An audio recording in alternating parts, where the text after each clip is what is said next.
Hi, I'm John McIntyre. Welcome to Red Sea Odyssey, our journey from the hugely popular Gulf of Aqaba to the superlative dive sites of southern Egypt.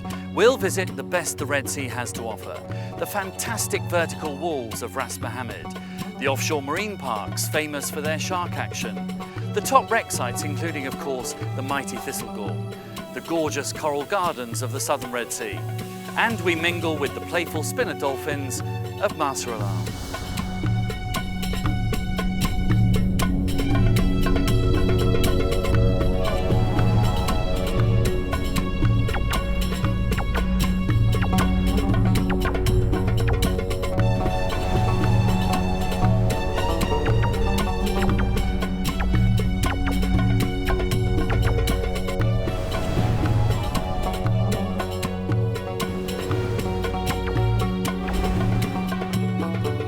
Start our Red Sea Odyssey in the Straits of Tiran. This is one of the busiest reef systems within striking distance of Sharm el-Sheikh.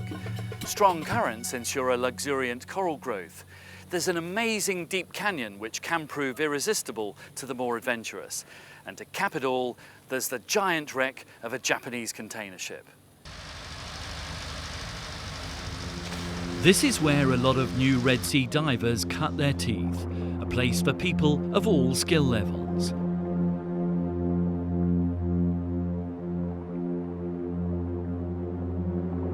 Unfortunately for the shipping industry, the evidence of large-scale mishaps remain for all to see. And it's easy to understand why this part of the Gulf of Aqaba is a maritime death trap when you realise what's lurking below.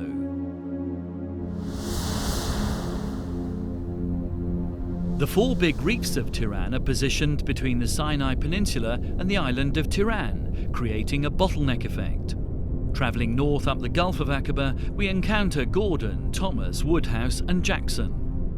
Rusting shipwrecks are perched on the top of both Gordon and Jackson. This amazing reef system sits on a ridge which plunges the depths of the Red Sea, in some places down to 2,000 metres.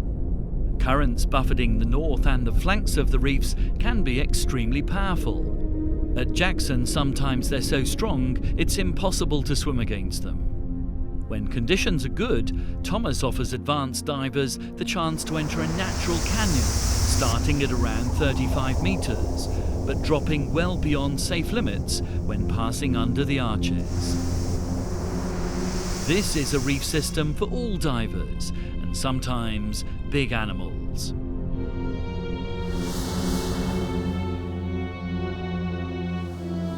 For starters, Tiran is excellent for getting to grips with drift diving. Along the wall, it's an effortless adventure, soaking up the rich bounty of marine life, all the time looking out for some of the Red Sea's favourite characters. The countless bright orange antheas, whose behaviour provides vital clues about which way the currents are going. The lackadaisical moray eel, bathing in the daytime sunshine. The loyal couples, such as the much-loved clown anemone fish. Or another photographer's favourite, the perfectly behaved butterfly fish. All these fish depend on a healthy reef system for survival. In the Red Sea, there are some 400 or so soft and hard coral varieties. Large fan corals thrive in the currents that run through the Straits of Tiran. Over the millions of years, the layers of limestone left behind form the bedrock of the reef structures.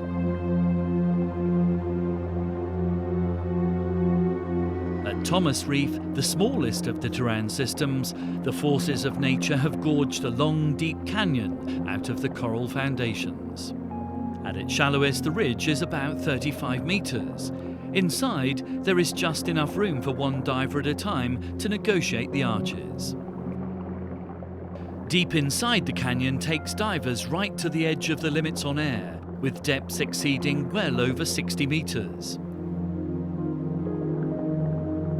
As we leave behind this impressive undersea landmark, we head for the shallows, where we bump into one of Tiran's local reef dwellers, the hawksbill turtle. Red Sea turtles will usually go about their daily business unflustered by the many divers who visit the reef almost every day of the year.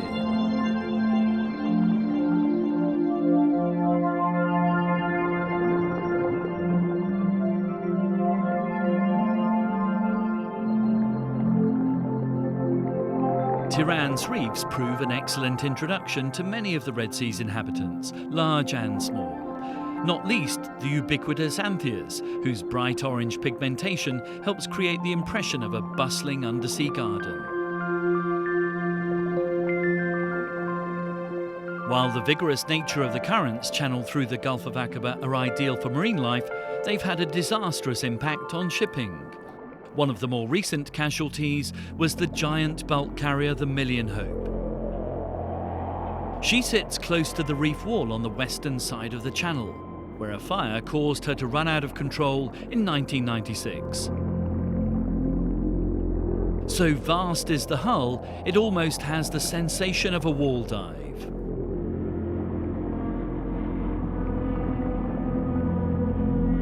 Inside, the Million Hope is a cavernous monster of a wreck, almost bereft of marine life. Except, that is, for the likes of this solitary lionfish, which is proudly standing its ground in the glare of our powerful video lights. So the Million Hope joins the rusting monuments to the maritime hazards of the Straits of Tiran. She's only truly diveable in calm seas, but has now positioned herself as one of the biggest wreck attractions in the Red Sea. One more giant surprise lies in store. A chance encounter with the world's biggest fish, the whale shark. This plankton-eating dinosaur of the deep may grow to 18 meters or so, but sightings are nevertheless extremely rare.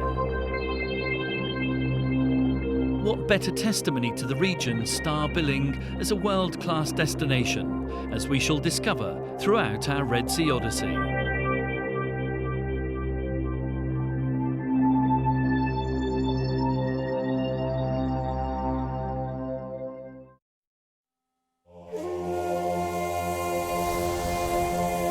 Next, we're going to dive Ras Mohamed, not only one of the best dive sites in the Red Sea, but also ranked among the best anywhere in the world. And when the conditions are right, especially in the summer months, the sheer vertical walls come alive with huge schools of barracuda and snapper. For the lucky diver, there's also a chance of a shark encounter. This is a truly memorable dive site. And the reason this is such a memorable dive site boils down to location, location, location. Shark and Yolanda reefs are nature's equivalent of highly desirable residences for high society marine life. And as we shall see, they do not disappoint.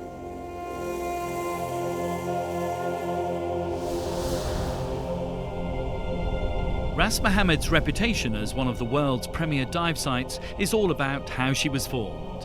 Two mountainous pinnacles at the head of a peninsula where the Gulfs of Aqaba and Suez meet.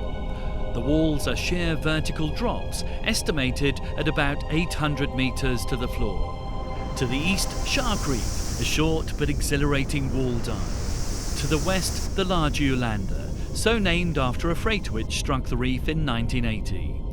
Her unusual cargo of bathroom furniture is scattered over the western plateau. But what makes Ras Mohamed so exciting is the sometimes wicked currents that swirl unpredictably along the famously steep walls. Divers often encounter strong down currents, which are difficult to fight.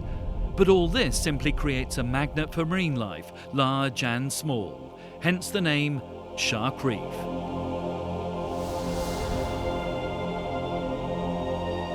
This is the middle of the Red Sea summer, a time when Shark Reef is full of expectation.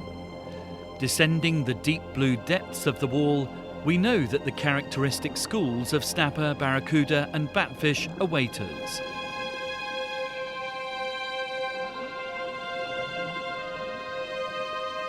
But there's another visitor in town this summer, and it's the talk of the Red Sea.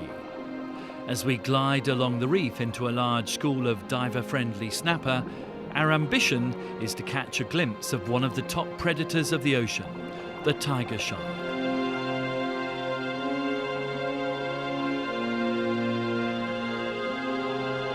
Doubtless the large numbers of schooling fish create a tasty incentive for the tigers to come to Ras Mohamed.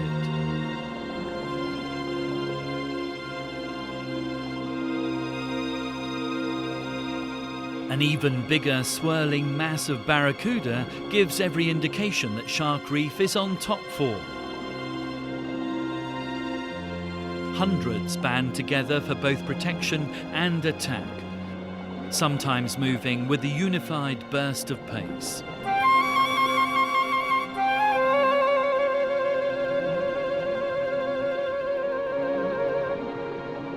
For the diver, manoeuvring into position alongside hundreds of highly predaceous barracuda is a thrilling experience.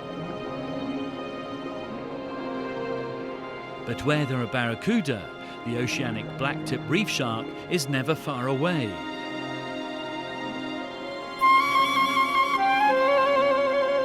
And at Ras Mohamed, encounters with these stocky creatures is another sure sign that there's plenty of food this summer.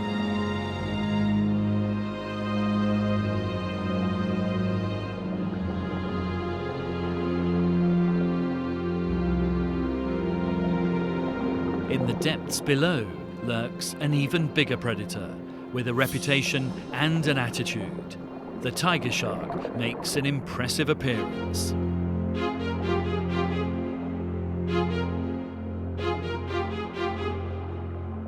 This particular animal is at least 3 meters in length and is easily identified by her distinctive tiger-like markings. It's a heart-pounding moment for the divers. But these large dustbins of the world's tropical oceans, though potentially dangerous and often curious, know what they like. Patrolling the walls of Ras Mohamed's famous reefs, they are here for the briefest of time to take advantage of a swollen fish population.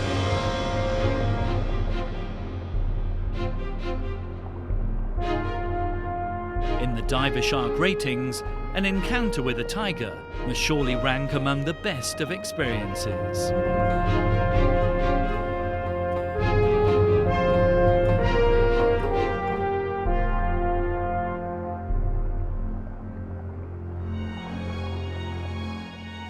If sharks are not your thing though, then a drift into a large school of inquisitive batfish can add considerable charm to a dive.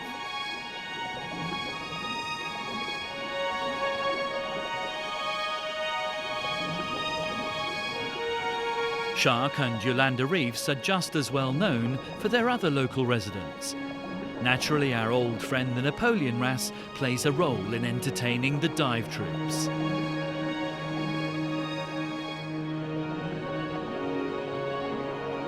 When there's so much going on, the sinewy form of a giant moray eel working its way up the reef is another sure sign that wrasse can still compete with the best.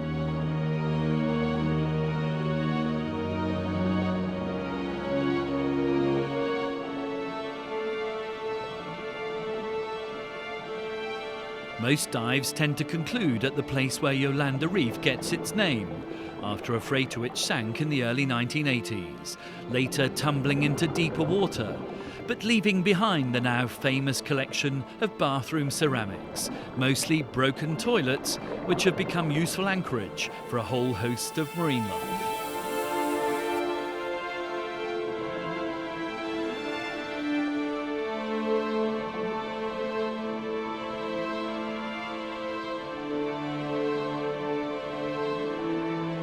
Ras Mohamed was once described by a well-known marine scientist as her favourite place on Earth.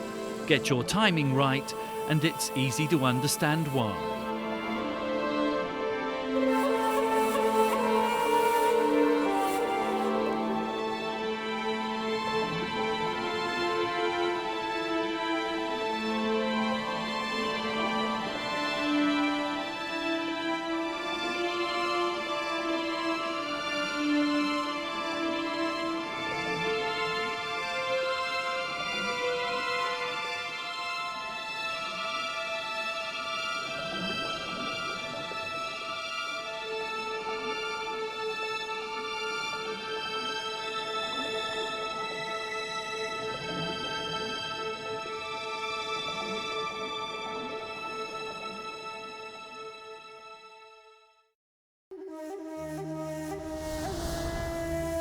One of the great things about the Red Sea, it really does have it all, especially for wreck lovers.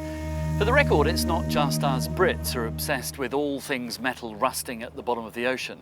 So whether it's the glamorous big-name dive sites like the ⲫⲓⲟⲙ, any old iron from the early centuries, or just plain pretty, then this really is the place for wreck junkies to get their fix.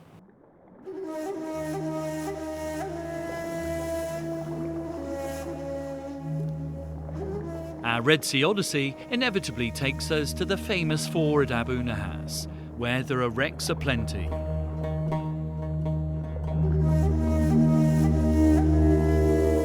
In the old days, a skipper could perhaps be forgiven for not seeing where the reefs are. But even when new technology came along, Abu Nahas seemed like a magnet for wayward ships.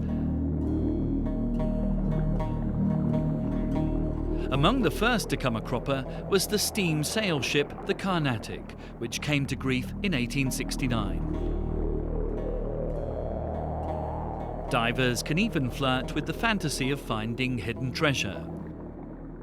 That's because the Carnatic went down carrying a cargo of gold, silver and copper ingots.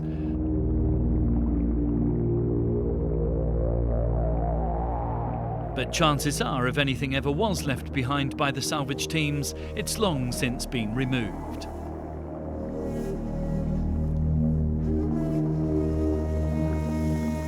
With its distinctive large frame, the Greek cargo ship, the Giannis D, is a more up-to-date member of the famous four.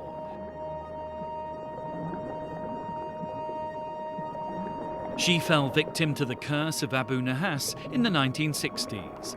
Now she's more like a giant undersea scrapyard.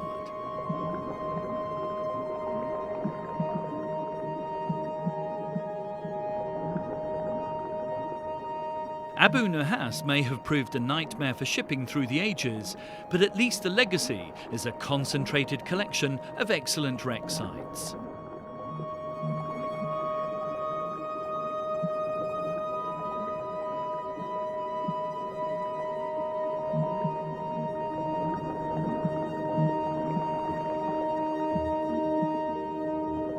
As the sunlight fades, we move along the reef to another wreck, where divers enjoy a surprise visit from some of the friendly local residents. Dusk is the time bottlenose dolphins go in search of food. But at least one curious member of the pod gives the divers a treat by taking a minor diversion before heading off to join the hungry hunting party.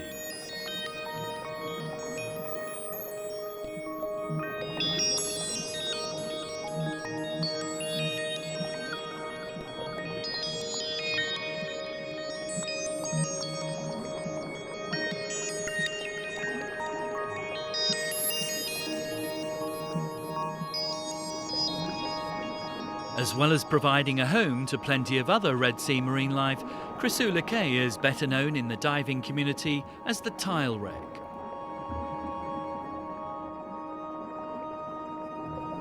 Her cargo of Italian floor tiles was bound for Jeddah, but when she struck Abu Nahas, her fate was sealed. Coral reefs are unforgiving barriers in the sea, which have proved fatal to shipping time and again.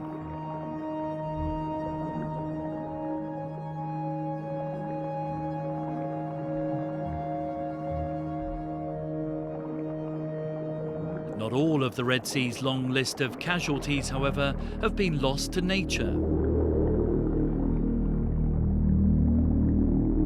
Sitting proudly on the seabed in 30 metres of water in the middle of the Gubal Channel is perhaps the most famous of all the wrecks in the Red Sea, the mighty ⲫⲓⲟⲙ.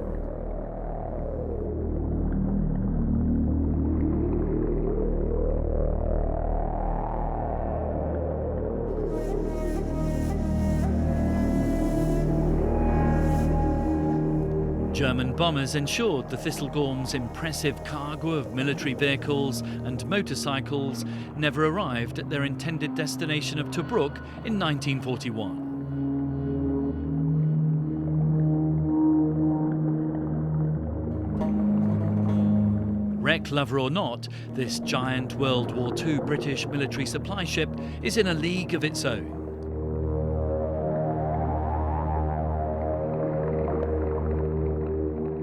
Despite the highly visible evidence of her aging carcass, Our journey above and below decks is surely one of the highlights of any dive trip. This is especially the case for veteran divers who were inspired by the legendary father of the aqualung, Jacques Cousteau. For it was the master himself who discovered the thistlegorm in the 1950s and who brought into our homes the mesmerising images of a silent world.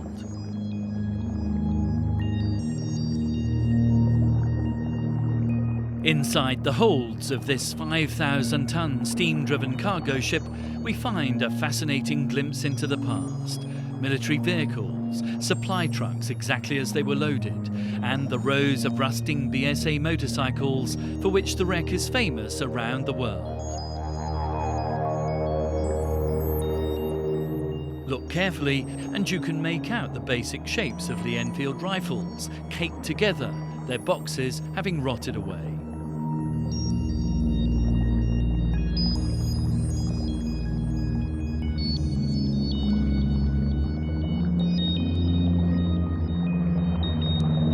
As a hugely important dive site, perched in relatively unprotected waters, the thistlegorm also provides sanctuary for an abundance of marine life, both prey and predator.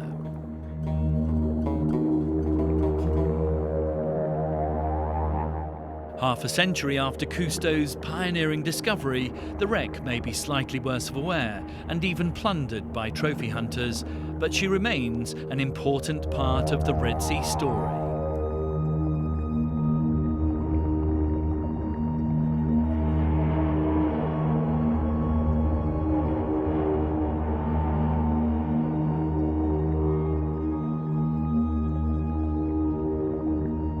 Just a few miles away lies the second casualty of the same German bombers. Here in the southern end of the Gulf of Suez, we find the Rosalie Muller.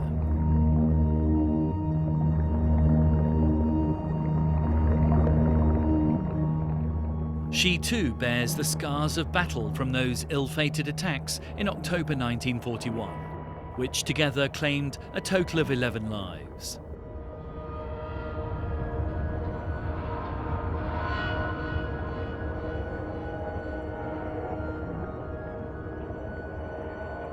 Though she's in deeper, often murkier water, the Rosalie Muller nevertheless is shrouded in marine life, glassfish swarming over her decks in their millions.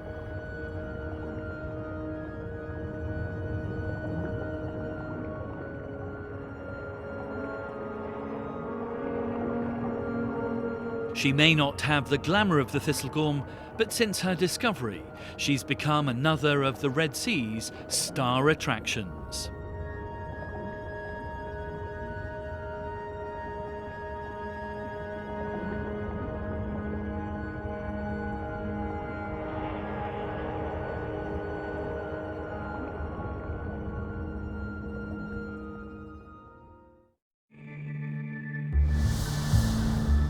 Now, if you want the best the Red Sea has to offer, think Brothers. Two remote islands with a reputation for steep walls, strong currents, excitement, danger, and the big stuff. In fact, the Brothers rank among the best dive sites anywhere in the world. And until you've been to the Brothers, you can't really call yourself a proper Red Sea diver. So this is it, one barren rocky pinnacle in the middle of the Red Sea with a lighthouse. This is Big Brother, and a short distance away is the smaller